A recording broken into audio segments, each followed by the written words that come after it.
the largest comeback in NFC title game history. That was a record that previously belonged to, yes, the 49ers. It was a 17-point comeback in the NFC Championship game in 2012 against the Falcons, which they went on to lose to the Ravens in the Super Bowl, but it'll be a different opponent on the AFC side this time. The Kansas City Chiefs waiting in Vegas. Niners and Chiefs, Super Bowl 58 on CBS. In studio alongside the two-time Super Bowl champ Bryant McFadden, I'm your host, Joe Musso. Mac, I don't know what just happened over the last 30 minutes of football. We're going to dig into all of it right here, but how do you characterize that shift in momentum and then the ability of San Francisco to ride it to this victory? Just grit. You know, toughness, mental toughness more so than anything, and just understanding and knowing the moment and capitalizing on miscues from the Detroit Lions on either side of the football field, offensively and defensively.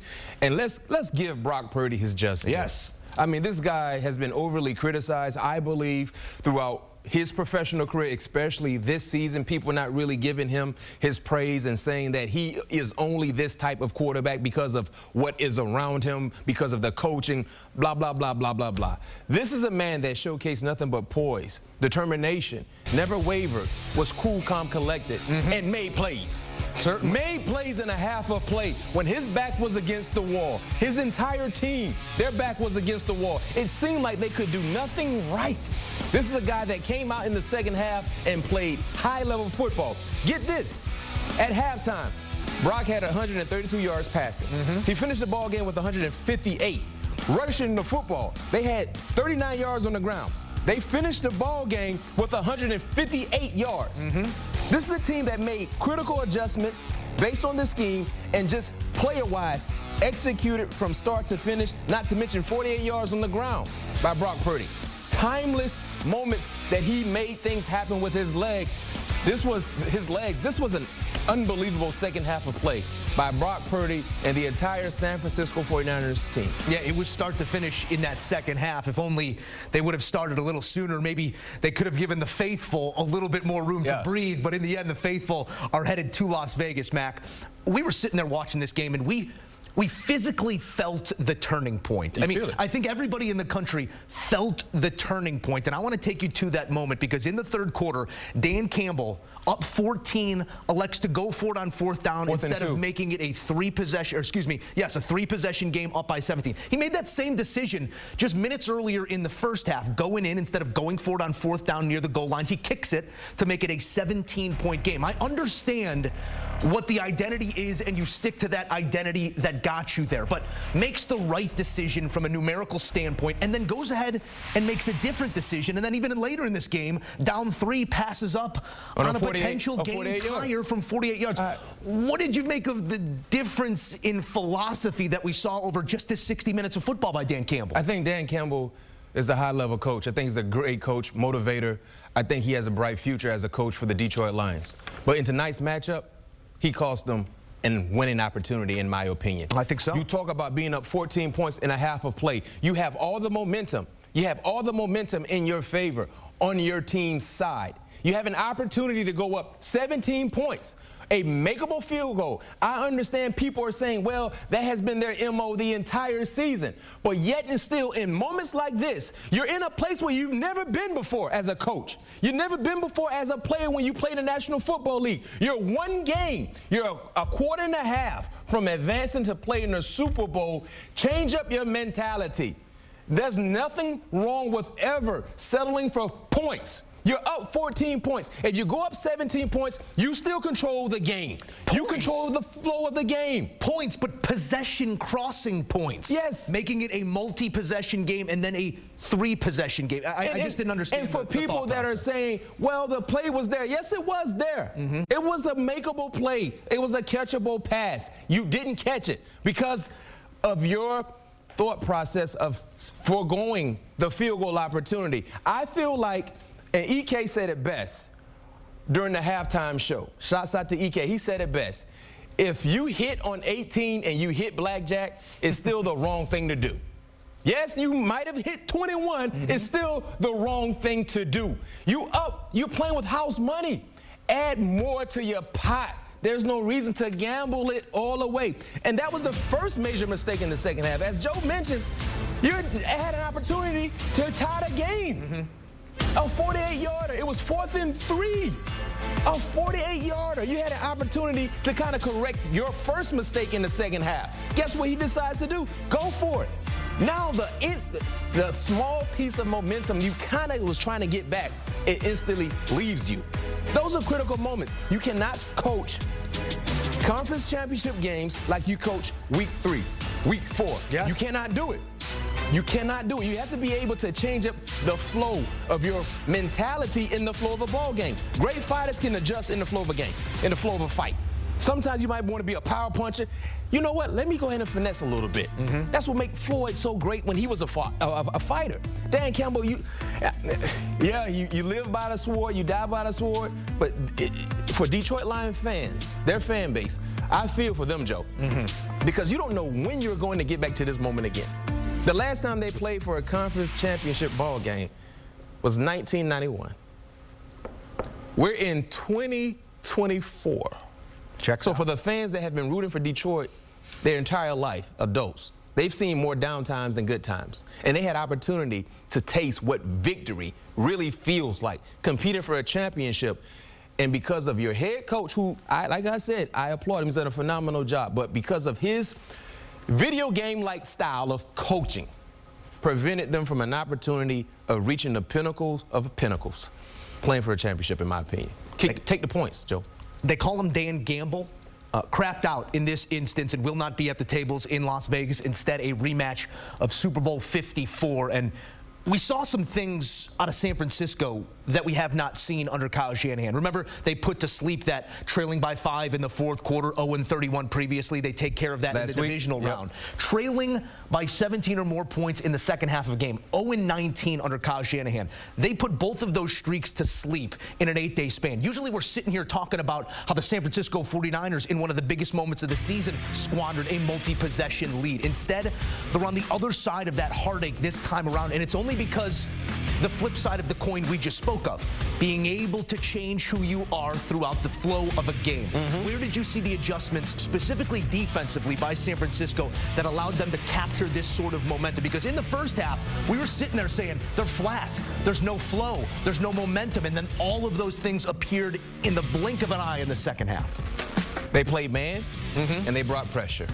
Steve Wilkes was so generic in the first half, basically all zone concepts. Jared Goff had a field day. His pass catchers had a great day in creating separation. In the second half, with their backs against the wall, kind of standing on their heels, Steve Wilkes brought pressure.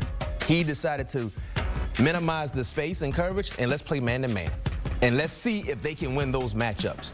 And that was the difference maker, I know, in the first half compared to the second half. You cannot consistently play the same thing time and time again against an experienced quarterback like Jared Goff. I said during the halftime show, Coach, it's okay to turn the heat up on in the house. Don't be concerned about whatever the light bill is going to be. Turn the heat up.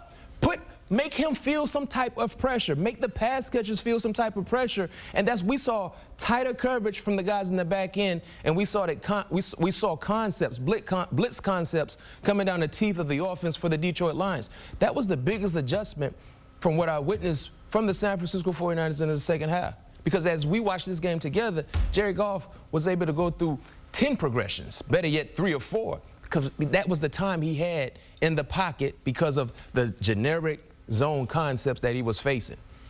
And because of that, Brock Purdy, at the age of 24, becomes the 3rd youngest quarterback to start a Super Bowl. He's also the 3rd lowest drafted quarterback that's going to appear in a Super Bowl. Only other 2 were undrafted. That was Jake Delhomme and Kurt Warner. So if you want to say technically the lowest ever drafted, because you can't get any lower than Mr. Irrelevant, Brock Purdy will be starting on a Super Bowl Sunday in his sophomore season here for the 49ers. And almost appropriately, Brock Purdy was the last pick in the draft that happened in Las Vegas. He will go on to play in a Super Bowl in Las Vegas, Mac. We've talked about Purdy, but the supporting cast really showed up in the second half as well. Deebo Samuel featured in those first couple drives. Get Deebo the ball, he creates momentum in a snap. Get the ball to CMC, allow him to move the chains, allow him to do exactly what he's done all season long. What was the most important part of this offensive attack in the second half that allowed San Francisco to not only take the momentum, ride the momentum, but really change that scoreboard in about an eight-minute span? Running the football.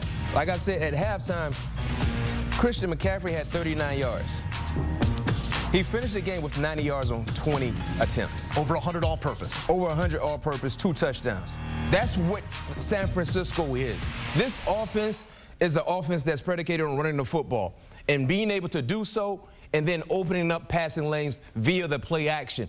That's what we saw. Then, as you mentioned, I don't know what happened with Deebo Samuel. I don't know exactly what type of meds they gave him at halftime, but we saw a different Deebo Samuel in the second half compared to the first half, and he played with energy, he played with emotions. Then Brandon Ayuk, you can say whatever you want to say, but one thing I know about sports, especially football, sometimes it's better to be lucky, more lucky than good. That tip deflected pass and just hustling to the football was a big-time defining moment for them because that kind of jump-started the entire stadium, the crowd, the fan base, and then, of course, they added points after that play as well. So little small things that circulated in the second half played a big part in their efforts to be able to come from behind in the second half and win this ball game against the Detroit Lions. But it starts and stops with the ground and pound attack for me. Because if you look at the success that Detroit had in the first half, it was hung on their, rushing attack.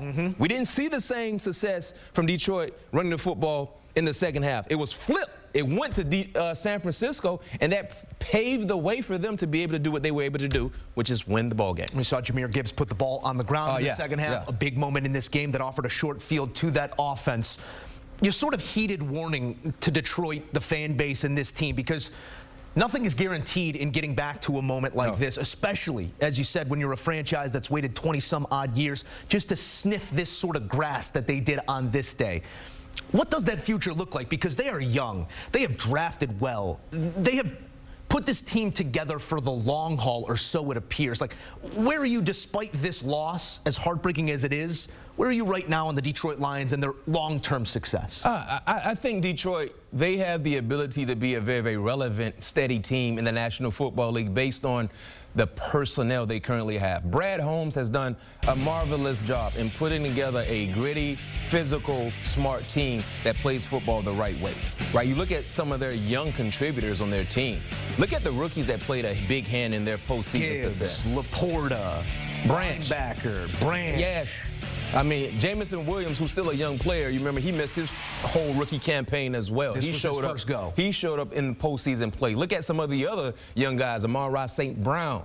You know what I mean? You talk about some of these guys that have really played a big part in their success, and it also means that, you know, Jared Goff has found his place in Detroit. He is their franchise quarterback. I don't know exactly what his contract situation is currently, but you better believe he's setting up himself to have a nice pay raise coming in the near future. So, yeah, I like Detroit. It just, the moment right now, it feels so bad for their fan base. When you watch Detroit throughout the course of the season, and as more fans continue to believe in what they could do, and then understanding the moment is right now here, you want it now. You don't want to think about what about next year. Because of what it took to get here. Yes. Think about, we saw a watch party in Ford Field. It looked like Detroit was playing there instead of in San Francisco. It was filled watching the game in the stadium. So you had people to leave their house to go to the stadium and watch. 3 years ago, they struggled to get that number of people in the stadium to watch this team play football. 3 years ago, they started off 0-10, something like that. So I played, you know, in the National Football League, and I was fortunate enough to get to a Super Bowl my rookie year, win a Super Bowl my rookie year. So that's all I knew. I didn't know exactly how difficult and how hard it was to get to that moment until I talked to other guys that were around in the National Football League, and they were saying, "Oh man, you made it to a Super Bowl your rookie year." I'm like, "That's it. It wasn't hard. it felt like that was supposed to happen." But you have guys who've played in the National Football League. You have organizations who've been around for quite some time, never get to that moment. And for Detroit, as long as I can remember, and even that '91 season, you felt like they had a legit shot. You felt like not only having a legit shot to get to the Super Bowl, but you felt like if they got there, they could win it. Yeah. It wouldn't have been a surprise like, wow. You remember most recently when Cincinnati made it to the Super Bowl against the Rams? We were still waiting for Cincinnati to do a Cincinnati-like thing. Mm-hmm. Even though they played good football, they were peaking at the right time. It was like, well, we just don't know Cincinnati's always the best team. We were even surprised when they went to Tennessee in the second round and took care of business against Tennessee, right? And this Detroit Lions team, based on the personnel and how it's been orchestrated, it was like, yo, this is a talented team. Even in tonight's matchup, it wasn't like it was a big gap in talent between San Francisco and the Detroit Lions. And remember, San Francisco, many felt like this was the most talented team in the National Football League. But it wasn't a big gap in talent based on the personnel and how well the Lions played. So it was like, you want this moment now. The future is bright. I believe it's bright. You believe it's bright. You believe it's bright. But no one cares about that now if you're cheering and you love the Detroit Lions. It's about what just took place now, because you never know how things can circulate next year. Injuries to key players. You know what I mean? Guys not sustaining the level of success they had the year before. There are so many things that can happen that can change the narrative. Look at the Eagles from a year between Prime making a trip and trying to be who they were this year. Yes, a lot can happen in a year based on your team. So it's a learning experience. I'll say this, and I'll say this as well. I oftentimes say when players get to this moment, Joe, it's more of a learning experience for players than coaches. Mm-hmm. In this situation, this is a learning experience more for the coach and Dan Campbell. The future is bright, but the future is not guaranteed. Our future is a rematch of Super Bowl 54 and Super Bowl 58, the Chiefs and the 49ers in 2 weeks on CBS. Here's a look at a list you were trying to get off. I mean, there was more than one person in Detroit looking up flights to Vegas. That's where we were at. You better believe it. We were looking at 24-7 at halftime. You were looking at a team that was ready to go full circle. Our Thursday night matchup, week 1, Lions versus Chiefs. We're going to get that as our final match. Not so fast. You remain on this list and waiting for that Super Bowl quench of the thirst that remains. Plenty more postgame coming on CBS Sports HQ as Brock Purdy and the Niners have punched their ticket to the big one. We come at it from all angles next.